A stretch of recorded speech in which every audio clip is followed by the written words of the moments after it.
ګرانو کتونکو څنګه چې خبرې کوو سکندر شرپو صوبایي چیرمن قومي وطن پارټي په خپله چې کوم دی نو نګراني کوي خو زما چې څنګه ووي چې بختور سړی بختور وي نو باران رحمت چې کوم دی هغه خو هم ورېږي خو په لومړي ځل باندې په کوله او مټ باندې دغه جلسه کېږي. السلام علیکم سر څنګه علي جي خیریت دی؟ یو خو جي باران رحمت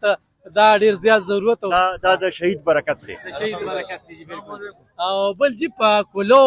دې پېرې په سړک باندې دغه جلسه را جوړوله نو یقینا تاریخ یې په لومړي ځل داسې کېږي. ګوره یو خو دا 50مه برسي ده په هغې حوالې سره د دې اهمیت زیات دی نو موږ دا وایو چې دا داسې کولو میدان کې وکړو چې لږ خلکو ته ښکاره شي. دویم دې وخت سره پښتنو کې ډېره مایوسي ده،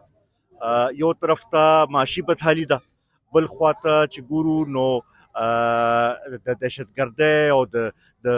امن و امان صورتحال دغه دی په دې کې پښتانه ډېر مایوسه شوي دي. نو موږ وایو چې کولو میدان کې دا دغه وکړو چې دې نه پښتنو له یو پیغام ورکړو چې موږ تاسو سره ولاړ یو او موږ به ستاسو اواز ډوډۍ کړو. سکندر خان د نور چې کله په نسبت دې پورې کارکنانو کې چې دا کومه مینه ده کومې تیارې دي نو دې ته په کوم نظر ګورې؟ دې ځله د ملګرو ډېر لوی زه وایم چې ډېر لوی تیاري یې کړې ده او د هغوی د مینې او کوم د دغه احساس چې کوم د جذبې دغه چې زه وینم د هغې ما سره الفاظ نشي څنګه شکریه ادا کړمه. دا یو تاریخي برسي به وي انشاءالله او دې نه به یو تاریخي میسج چې دی ټولو پښتنو ته به میلاویږي. او بیا باران شو فرض کړه نو سټایل لکه دا مې نه انشاءالله الله تعالی به خیر ډېره زیاته ونرجي. ګرانو کتونکو شهید وطن خیاط محمد خان شیرپو دغه برسي چې 50مه برسي ده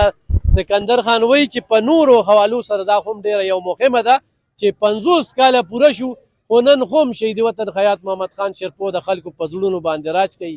د خلکو په زړونو کې دی او دغه خلک چې کم دی نو تیار دي چې دغه کلیزه کې شرکت وکړي او دا کلیزه به ریکارډي وي نو ضرور په دې کې تاسو هم شرکت وکړئ. دا ټول مشران چې کم دي لګیا دي اپنی مدعاب او دغه جلسې چې کم دی نو تیاری کوي نو بالکل دعوت دی او دغه 4 بجو نه به دا سټارټ اخلي دې کې شرکت وکړي.